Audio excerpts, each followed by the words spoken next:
All right, everybody, we are live with the Working Fans Podcast, and I am kicking it off solo right now. Everybody's having problems on my side. AJ's in a meeting with a guy who just can't stop going. Joe's having Wi-Fi issues as well. So I'm going to kick this show off, and I thought, you know what? If I'm kicking this off, I might as well start with something I want to talk about. So let's talk about CM Punk versus Seth Rollins, WrestleMania 40. Hey, it's not official yet, but it definitely feels like this is where we're going. And, you know, we talked last week about Roman Reigns versus Cody, Roman versus The Rock, and there's so many, you know, great ways you can go with that. And we even talked about what if Randy Orton upset Roman Reigns and it was Randy and Cody, and then Roman and The Rock. You know, there's a bunch of different ways you could go, which makes it very, very interesting right now. But Punk versus Rollins, to me, seems to be like the one thing that we're definitely getting. You know, at the end of the day, here we go here. Producer Joe has heat with Wi-Fi today. Well, don't we know it? But not the kind of heat that CM Punk and Seth Rollins have with each other. I think this is a very interesting feud. Both guys can talk. You know, we're already been building through this like since Survivors, even before Punk was in WWE. Rollins would get asked questions about Punk, and he was always very negative about Phil. And I think that's interesting because whether there's legit heat here or Rollins knew a long time ago, hey, you know what, I'm going to try to make some money with this guy if he comes in, or if he had heat and right away he just knew, hey, I want to do business. Whatever the case is, it's got fans talking, and it makes for a real interesting matchup, you know? And, I mean, on the stick, it's going to be, you know, I would say I think Punk has the slight edge. Dude at work asked me if there's any chance Jinder beats Seth. Never rule that out, because at the end of the day, did we think Jinder was going to beat Randy Orton a few years ago? You know, like that was something they did for a surprise. And obviously with the Twitter battle and everything going on with Tony Khan, it'd be an interesting time to pull the trigger. But I'm going to say no, because here's the thing. Punk hasn't lost Seth Rollins hasn't lost in over a year. He hasn't been pinned. And I don't think they built that up for this long to have Jinder Mahal take that world title off of Seth. I just don't see it. I could be wrong. But right now, I think we're headed for Seth and Punk. It has to be what happens. All right, we're going to see if we got this Wi-Fi figured out. I told him, just like you said, there's a chance it could happen, but it would be probably a quick title loss back to Seth in a week or so, because it seems like it's really lining up as CM Punk versus Seth Rollins. Well, I can't disagree with any of that. The only thing I will say is, now that you're back on, you look energetic. You look fired up. Is there something maybe you could tell us? And I'm not going to steal our man's spot, because I know he's powering up with his dubby right now. Is he good to bring in? Is he too hopped up on the dubby? AJ, give us the thumbs up if we can put thumbs up if you're ready to come in. He doesn't have that headset up yet. He's grabbing it. This is how he is with his dubby. You can't see it. Headphones are on. Oh, there it is. Oh, no. And he is on mute. He is on fire, but we can't hear a word. Sometimes in this world, sometimes you'll have two meetings going at the same time, and you got to find that energy. I find my energy by using Dubby. It gives me none of the jitters, all of the hype. Use fans working as your code. Save 10%. Go to WGG and get yourself fired up so you can be on two meetings at the same time.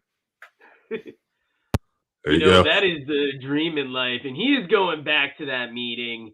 And another potential sponsor, we mentioned them last week, and I gotta say, I messed up on the read a little bit. There are not 26 grams of carbs on this, and anybody listening should have called my bullshit. But you know who called my bullshit? Drink Game Up. 1 gram of carbs, full flavor, like I said. My personal favorite's the fruit punch, but we're not going to talk about that too much until we ink that deal. But something else I wanted to bring up this week, and Dave, I wanted to get your opinion. Did Cat Williams cut the best pipe bomb / shoot interview in a long time? I haven't seen all of this, so I've seen clips, and I'm not even sure. So this was on. Help me out. Who was the guy interviewing him? Football player. Podcast Club. Thank you. And I saw him basically putting over Bernie Mac big time. And this was about basically talking about Steve Harvey. There was Steve Harvey in there. There was Kevin Hart. Okay. He went at Ludacris. There was almost nobody that was safe. Cedric the Entertainer. Mm-hmm. Like I said, this is something you want to go check. And Dave, here is a stat that is going to make you jealous. In 4 days' time, how many views do you think this thing got? And I'm going to check my message to a buddy from work because I was watching this, and this was the stat that really had me jealous. I'm just going to start off with a cool million and see where we're at. Times 30. That wow. has got to give you the idea of how wild some of the stuff he said. I'm not going to ruin it all, but he calls Steve Harvey Mr. Potato Head looking dude. Changing a couple words there. Country ass dude that doesn't know him, can't dance, can't tell jokes.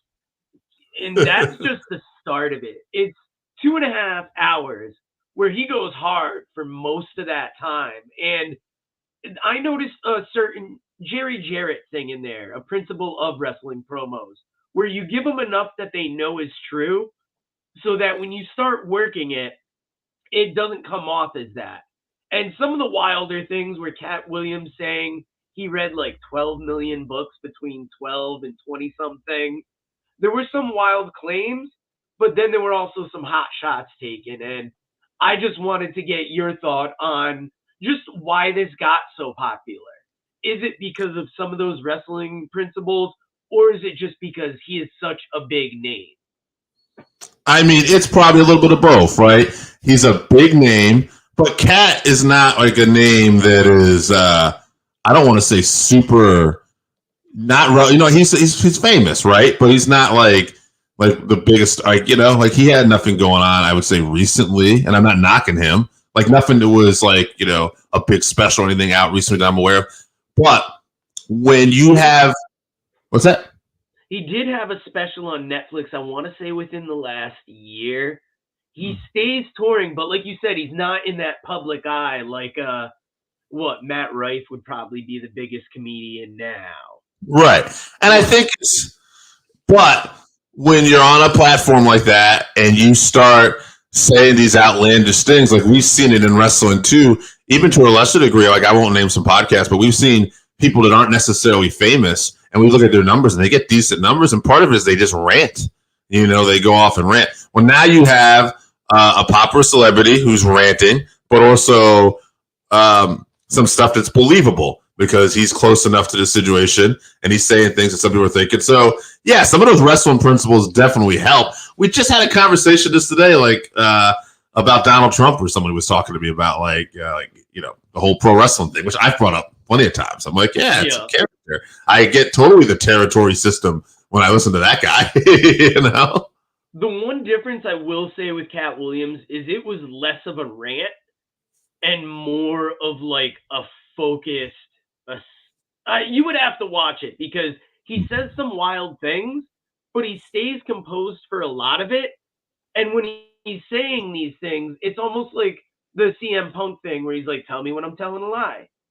Right, you know, right. The one thing I told the dude at work is there is alcohol on the desk and they are drinking during it. Mm-hmm. He doesn't come off as drunk during it, but I don't know if that had anything to do with the lengths of the claims that he went to. But I wanted to bring it up because I thought it was an interesting interview that is getting some press.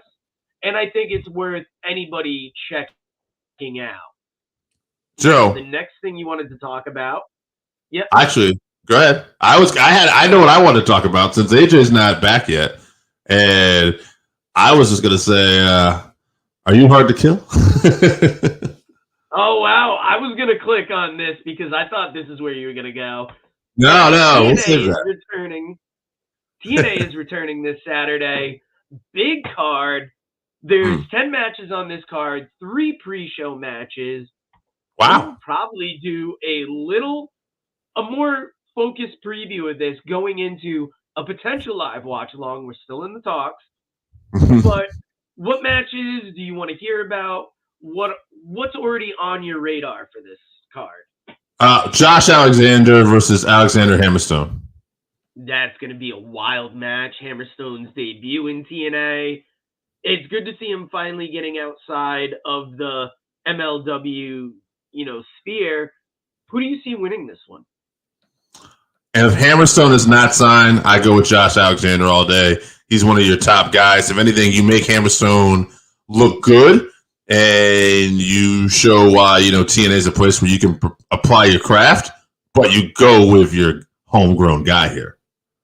Yeah, Hammerstone is a force in the ring. He is just physically looks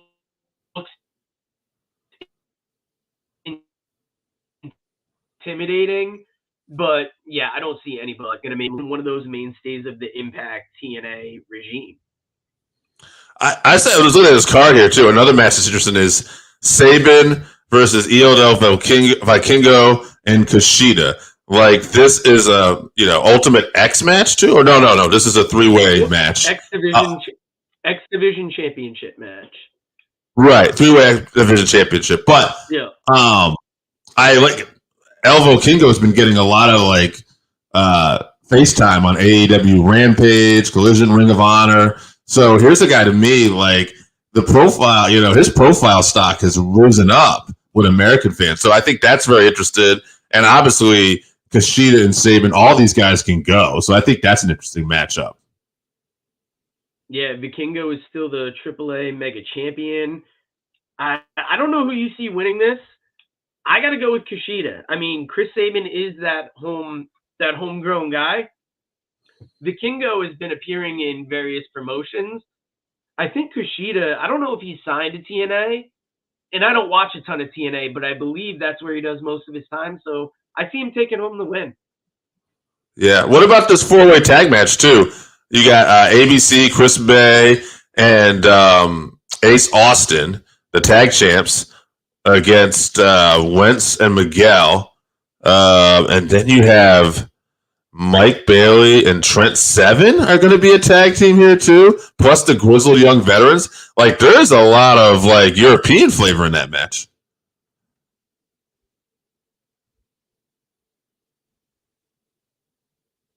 $100%. And I see the grizzled young vets taking that title because they're on this big post WWE run, and it's going to get them a lot of notoriety.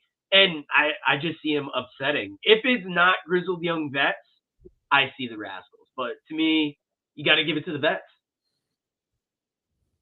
Yeah, I think that would be a great way to kick off TNA too. You're going to want a title change. They're a great team. They fit in perfectly in TNA. Dave, did you happen to say kickoff? Because there are 3 kickoff matches. We are not going to predict winners. I am just going to tell you what they are. You got Rich Swann versus Steve Macklin, Eddie Edwards and Brian Myers versus Eric Young and Frankie Kazarian, and Tommy Dreamer versus Crazy Steve, no DQ for the TNA Digital Media Championship. So if there was ever a reason to watch the pre-show, they got me tuning in at 7. Yeah. I mean, in the big title matches, obviously Alex Shelley is defending the world title against Moose.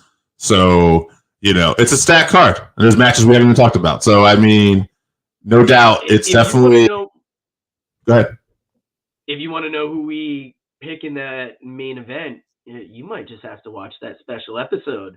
But I don't know what the bigger battle is this weekend, because you got huge pay-per-views. You got TNA Hard to Kill battling with Battle in the Valley from New Japan Strong. Yes. You know we got to come heavy with those puns today. And for this card, just as stacked of a card, if not more stacked. Only 2 pre-show matches.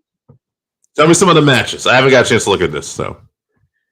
All right, well, we will start from the top of the main show. You got Shota Umino, Fred Rosser, and Jacob Fatu versus Tom Lawler, Royce Isaacs, and Jarrell Nelson. All right. Jarrell Nelson. Where do I know that name from? He is part of Team Filthy. And AJ has the headset on. AJ, thumbs up if you're good to go. He's good to go. He's good to go. Why don't we... I got to add something in here real quick. I know you guys already talked about Mercedes Mone. We did not.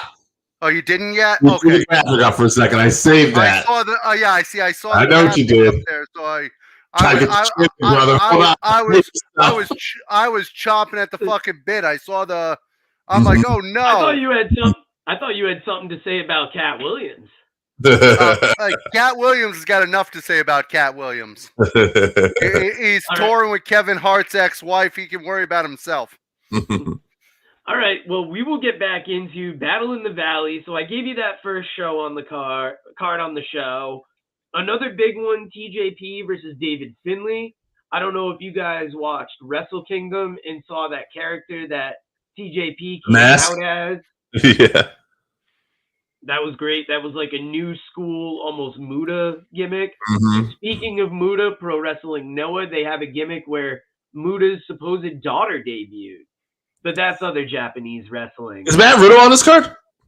Matt Riddle is on this card. He is teaming with a mystery partner against TMDK members Zack Sabre Jr. and Bad Dude Tito. So let's start the speculation. Who's teaming with Riddle? First of all, the only reason it's a mystery partner is because Matt Riddle's so high, he doesn't know who his partner is. So I have no idea. That. Yeah, I'm not. Yeah, the good news is he won't know until match time either. Mm-hmm. But I don't know who it's going to be. It could be anybody from New Japan. I can't think of a free agent necessarily out there. Could be Dolph Ziggler, but he's teaming with his brother. I see Eddie Kingston is defending the Triple Crown title here, too. The only other reason I'm going to say it might not be Dolph Ziggler is he has an upcoming match with David Finlay. And I feel like he could somehow play a part in the Finlay versus TJP match. Eddie Kingston is on this card defending the Continental Crown against Gabe Kidd. Not a bad match. Mm-hmm. Moxley and Takagi. Shingo Takagi versus Moxley, I say. Ospreay and Okada. That's the main event right there. Yeah. So, great show. I think there's a lot of great wrestling this weekend. AEW is going to have their shows, obviously, Battle of the Belts and Collision. There's actually one match I wanted to ask AJ about because AJ is such a fan of women's wrestling. New Japan Strong Women's Championship is on the line. Julia is defending against Trish Adora. Now, Julia is supposedly going to WWE, but AJ, who do you see winning that one? I actually see Trish Adora going over. I believe she is going to the WWE. Hopefully, they don't lose sight of her character and sight of the skill set that she has. A lot of times, the WWE has lost a lot of the great Japanese wrestling stars. Their ability when they come to NXT or to the WWE. Luckily, we are seeing them get to the next level now with the Kabuki Warriors, with Sky. We are seeing them start to take advantage of it, but they've also lost a lot of them. So I just want to add something too. Speaking of Julia, recently on a card, maybe about a week ago, she beat Megan Bayne. And I was listening to this Wrestler Observer, and the rumors are Julia is going to NXT, but there's also rumors Megan Bayne is going to AEW. And we might see her back in AEW. She did some dark matches there. But hey, is there somebody else who might be going to AEW? Let's bring that graphic up. Oh! So here's my problem. I love Sasha Banks, Mercedes Mone. Great talent, and I'm about to get a lot of heat for our show and get a lot of hatred for our show. the rumor is that her asking price is $5 million. Now, that hasn't been confirmed. We don't know for sure that that's the case. As much as I love Sasha or Mercedes, is she worth $5 million? Is there a time where she's going to put enough asses in seats just on her name recognition in matches? Is there a match in AEW that's going to draw enough to make it worth $5 million a year? I'll throw this out there, though. And it's going to be an interesting point, I think. We'll really find out how AJ feels. How many people are worth $5 million? Well, that's the problem. There's not a lot. Right. When it comes to professional wrestling, it is such a team activity. And by the way, go ahead. Go ahead. No, so it's such a team activity, and it's such a work of the whole company that, unfortunately, one individual for $5 million is a lot of money being put on that individual. Other than maybe Roman Reigns, The Rock, Brock Lesnar. I don't think Cody's worth $5 million. I don't think he would be arguable, right? You start that Cody LA Knight, it becomes very difficult. And I'm going to say this. This will get some heat too. Not many women are going to, and this isn't their fault. It's the way the company has positioned them over the years. I would only give you maybe two that potentially qualify for $5 million. Becky Lynch, and Becky's not on the run she once was, but she could have been definitely.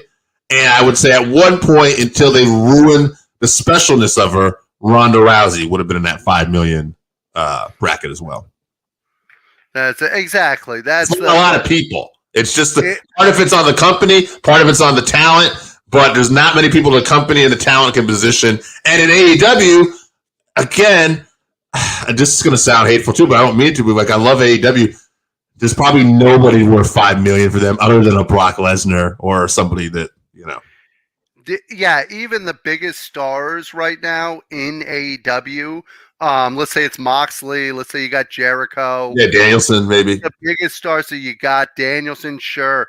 Are they booking an event? The only event that they've had that somebody would be worth $5 million is Wembley. Right. And Wembley wasn't booked based on one person. Wembley was booked based on the fact that they just wanted AEW in England. Right. So, no, I wouldn't pay Mercedes that kind of money. That being said, she's definitely a great addition to any wrestling organization. Yeah, I think she ends up in AEW, and she'll probably do some stuff with New Japan too, and that's how she'll probably have a schedule that really works with her, and they're probably going to make a lot of money between both promotions kind of helping her, whether it's $5 million or not. Absolutely. That's the... I think Tony Khan's going to pay the money, but I don't know that he's going to book her well. I think she might side towards AEW being able to do that Japan stuff. But in my opinion, I think she's going to WWE. And what match in AEW would you really want to see with Sasha Banks? I'm not saying there's nobody that can work with her, but what would be that main event match? A giant money match. Yeah, what would be that giant money match that would make it worth it? You don't have anybody anymore. Toni Storm is the closest thing right now with her character. Like, you had Jade at one point, but now she's gone. And Britt Baker at one point, maybe too. But Britt has been nowhere to be seen. So, like, to me, when you look at the all-time, in the short period of time, I want to point that out, AEW, like, women's wrestlers have been the top. Like, Britt, Jade, and even Thunder Rosa to a certain extent, but she's been gone for a long time and just recently came back. So, other than Toni Storm right now, Jamie Hayter could have been. I know AJ was very high on her, and I think could have been, but she got injured. We don't have somebody that's going to worth. Let's put it this way. Is there somebody Mercedes could headline a pay-per-view, not for Ring of Honor, but for AEW and close the show? In WWE, Bayley, who's not a headliner right now, could actually, her and Sasha, headline something.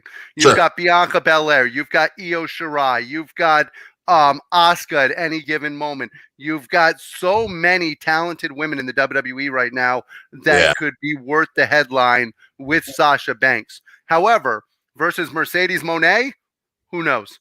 Right. The only two matches I see that AEW could put together for Monet, and it requires some heavy lifting, is bring in Trinity, and somehow Trinity versus Monet bring in the story about how they left the other promotion.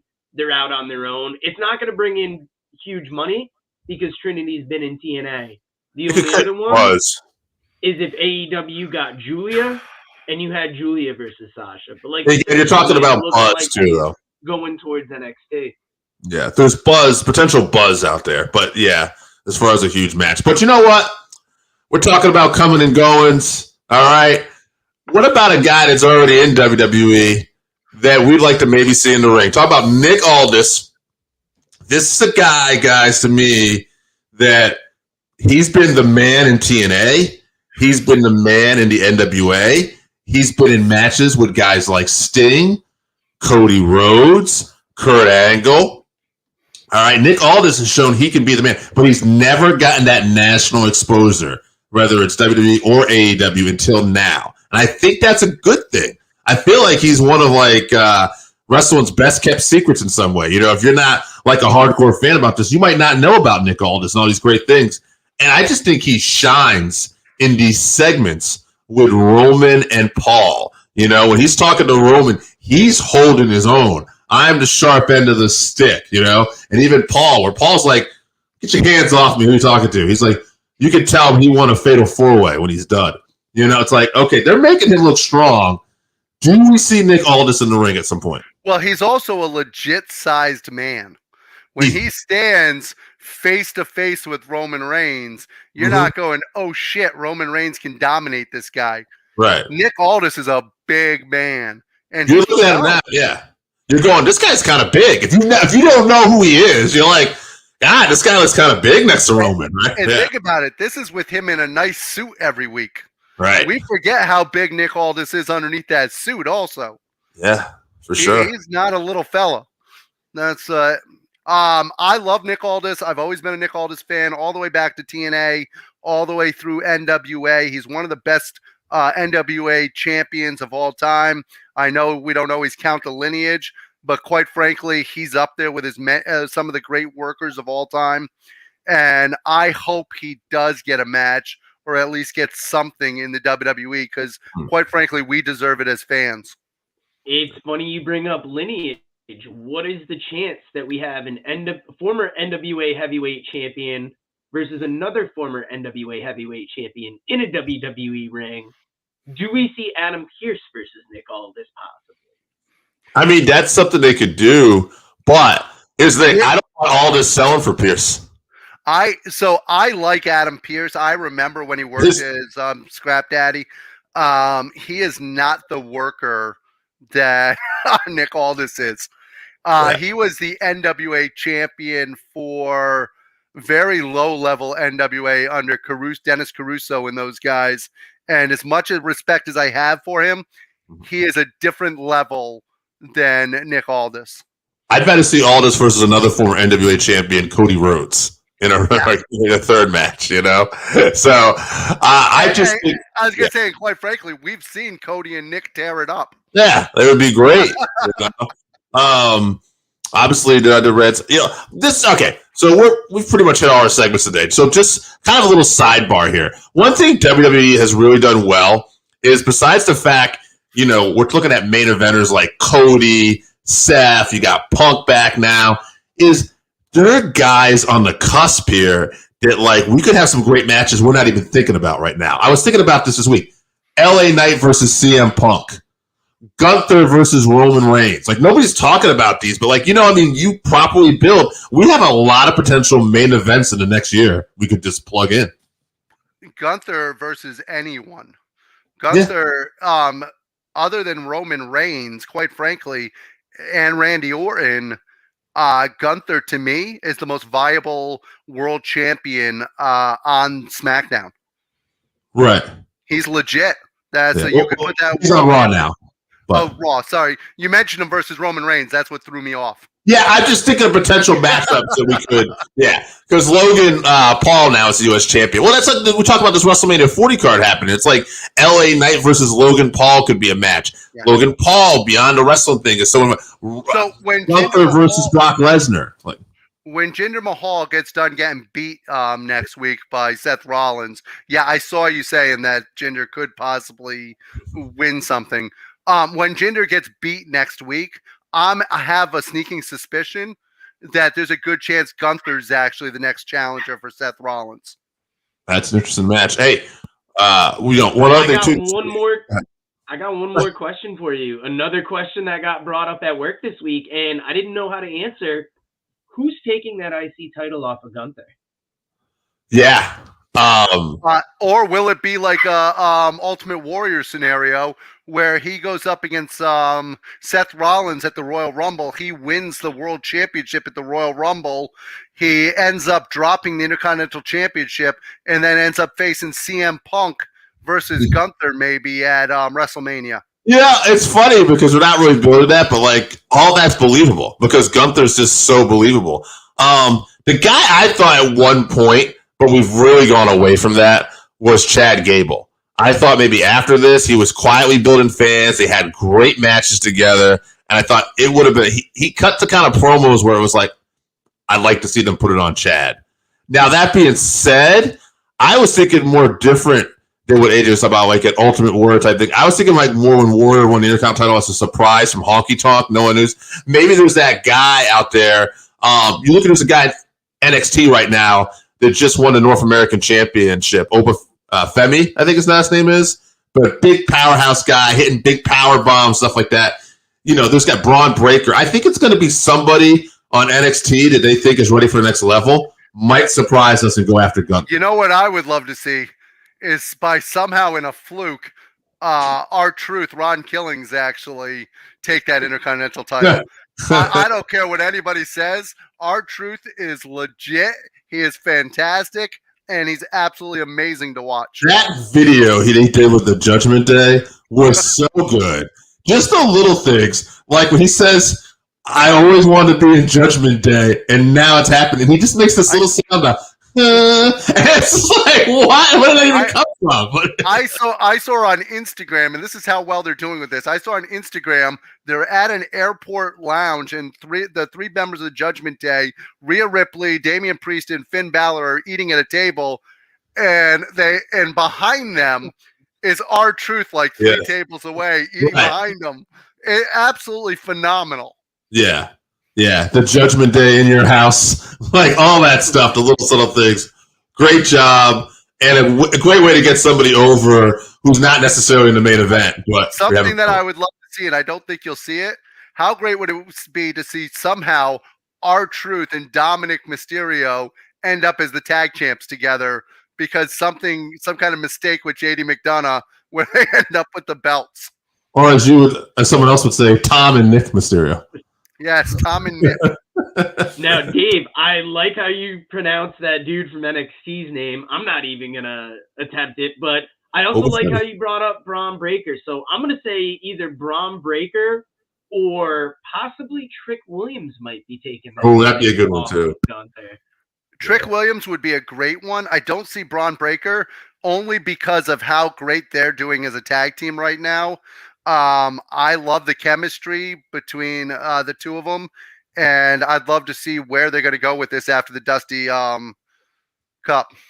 I will throw one more guy out there from a story standpoint, and I'm not talking just about WWE, but we know Triple H appreciates his wrestling. Would there be a more fitting person than the guy who ended Gunther's longest NXT UK title reign, Ilya Dragunov, that then come up as a surprise and end the longest Intercontinental title reign he ever had? You could do something there too. One last thing about Imperium. Yeah, because we got a good somewhere. Great storytelling this week. They took the legitimate story from last week where Giovanni Vinci accidentally got knocked out, and they actually turned it into a great story this week by having Kofi now get beat the crap out of because of that. And I love the fact that they took the reality and blended it. That's fantastic. For sure. Yeah, that whole thing was handled very well. Von Kaiser They gave him some fire. And even the week before, how they handled it, where we had an injury, we moved on, we shut the match down, we announced the winners. It was awkward, but it was the best way to handle it. And it almost kind of provides some realism to some stuff. So you can almost kind of take a negative and turn it to a positive. The best thing that can ever happen in wrestling is when you blend the realism with the story. When you get people in the audience and they're going, I don't know, but that looked legit to me. Now you've done something. But Joe, where's the best place you can go?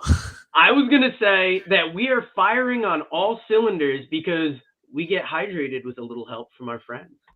If you haven't tried Game Up, then you are missing out. Imagine your favorite seltzer and your favorite sports drink had a baby, but it's way better than that. Each can is 110 calories, low carb, 4.9 ABV. It's a nice light drink that is not light on flavor. Game Up comes in fruit punch, orange, lemon, lime, and grape. Pick it up at drinkgameup.com or at your nearest liquor store. Well, hey, now that we're all loaded up on Game Up, let's hit the road and go to Wrestleville. Read about the Northern Wrestling Federation in the book presented by Wrestleville.com, The Pro Wrestling Vault, Volume 2. Hear the story of Roger Ruffin, the man who trained Carl Anderson, the Monster Abyss, Jordan Clearwater, Chris Harrison, Jillian Hall. Plus 45 other short stories including Jazz, Bobby Eaton, Kamala, Thunder Rosa, Mario Mancini, Scott Casey, PJ Black, Kerry Morton, Sal Renaro, Jeremiah Plunkett, Colby Carino, Bam Bam Malone, and many others. Get your book today at Wrestleville.com. Wrestleville. It's where wrestling lives.